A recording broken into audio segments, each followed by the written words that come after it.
Hi students, Dr. Somerville again, and today we're going to talk about the rubrics. So sorry about the shaking. Anyway, we're going to talk about rubrics, and this is really important because your discussion questions and your papers are all graded on a rubric. So here we go. Every assignment will have a rubric. This is the threaded discussion rubric. And here we have the purpose. The threaded discussions are designed to promote dialogue between faculty and students and their peers. It's very important that you understand that you have to do your initial discussion early on in the week, and then you have to respond to classmates. It's also very important that you watch and read any extra instructions that might be given to you. Here we have your participation requirements. Sometimes these may change by according to your teacher. They may say, oh, this week you only need to talk to one student, or this week you don't need to put any scholarly references in. But this is the basic. This is always your basic. If you don't have any other information, this is what you're going to go by.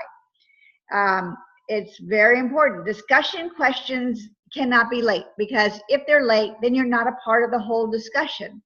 And so turning a discussion question in about week 2 on week 3 is absolutely useless and will not be graded. It will be given a grade of 0. If you have to be a day or 2 late, let your teacher know beforehand. Afterwards does you no good. You need to let your teacher know beforehand, unless it is a traumatic accident experience, you end up in the ER or something, then you need to let somebody know at least a day or 2 before that you might be late. Notes. This is important. Cited means stating where the information came from. In-text citations. We'll talk more about this later on in this course.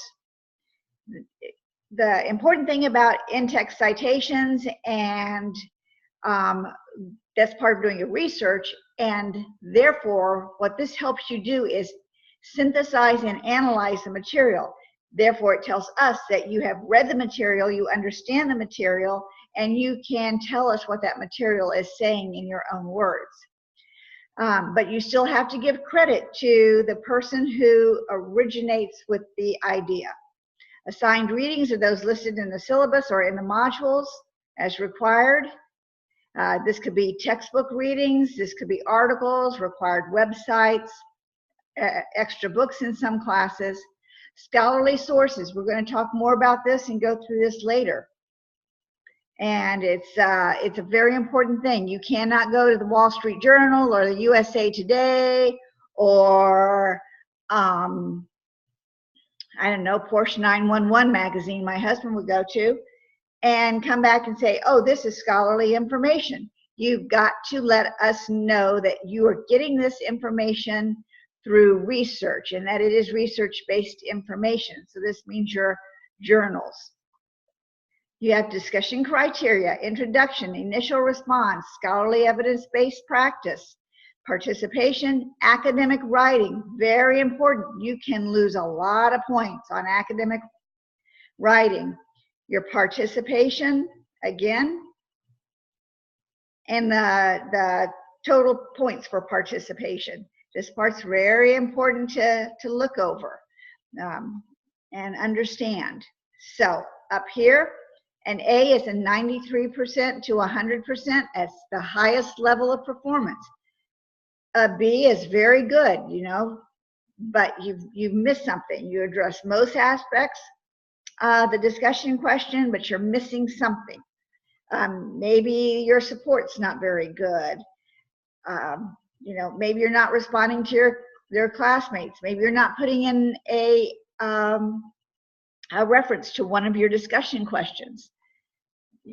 C, now as you know that this is basically the lowest grade that you can get is a 77. So the D or F or below is really of no use to you guys, because you can't have that in nursing.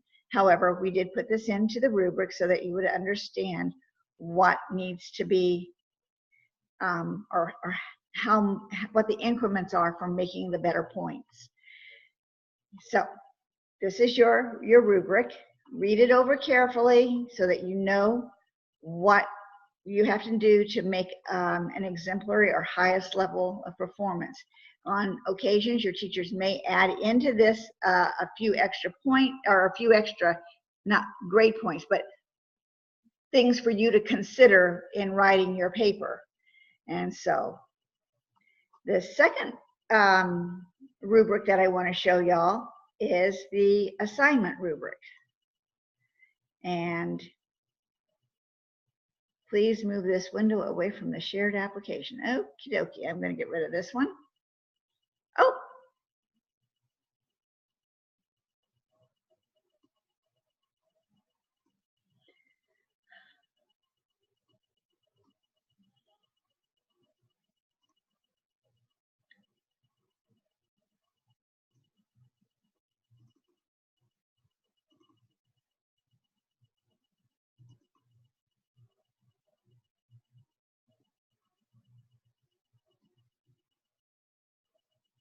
All right.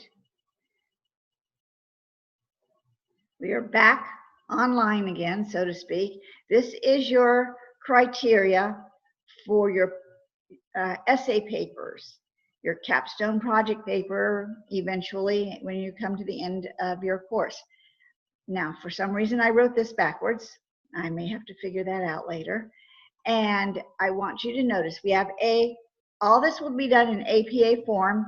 That is what the social sciences use, and therefore healthcare uses it too. You have a cover page. Now, hopefully you will not get anything but 100% on your cover page, or make all your points on your cover page. Student name, title, course title. Teachers want different things. I want your name, the title, and that's basically it. Some people want more, some people want less, some people don't care. Introduction. This is the introduction to your paper. And here we have section headings, topic introductions. Points are included and clearly stated, catches the reader's attention, and lays out the direction of the paper. And that's all in your introduction. If you need help on introductions, then you need to look in your APA manual, which was required for this class. The body of the paper. And this is where you'll have section headings, all the points are covered. And sometimes your teacher might put checkpoints for topics. And they might add in there like qualitative mixed methods if you were in applied research, or in professional concepts of professional nursing, there may be something like looking at 3 different types of ethical issues, and that might, you want to make sure that you're going 1, 2, and 3, so to speak. Each section provides sufficient detail. This, of course, in the body is where you're going to have the most amount of citations. It's where you're going to have the most amount of synthesis and analysis. And this is the body, so this is going to be the part that you're going to spend most of your time on. Conclusions, section heading again, and the summary of the main points of your paper. Reference page, know how to do the references. A website is just not going up and throwing the website address there. There are specifics to a website. You always want to start with any reference. You want to start with the author and go from there. Websites are not just websites all the time. Quite often they have authors who have written those papers. You've got to make sure that you have written these references correctly. Your APA manual is perfect for that. The mechanics, very important. They'll tell you how long they want it to be. When you get to your capstone, you might have an 8 to 10 page paper. Proper grammar, punctuation, syntax, and spelling. We are going to really take off for this now. APA format.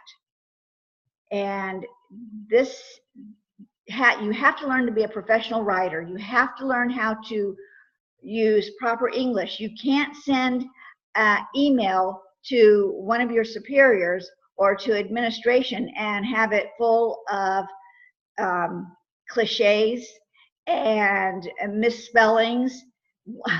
I have to tell you, I have a friend, her name is Dr. Price, and in her master's program, and she has never forgotten this woman's name, she wrote there, and sometimes it was supposed to be THERE, and sometimes THIER. And the funny thing was spell check went and changed it. And every time it changed it to the wrong spelling, and it was THERE throughout the paper. She actually lost a whole grade, went from an A to a B based on the word there. And Microsoft Word changing that automatically for her. So that's an important issue that you have to look at. You know, remember, y'all are all professionals, and we want you to just be better at writing, and especially if you're going into the master's program, because I do teach in the master's program, and we do have people who can't write. And I don't want somebody to say, we just went through the RN to BSN program and we can't write. We want to make sure that you know how to write. We will do everything possible to help you. I am an especially helpful person, as you will all find out. I will always go the extra mile for you. So that's what rubrics are all about, and I hope this helps you in some way.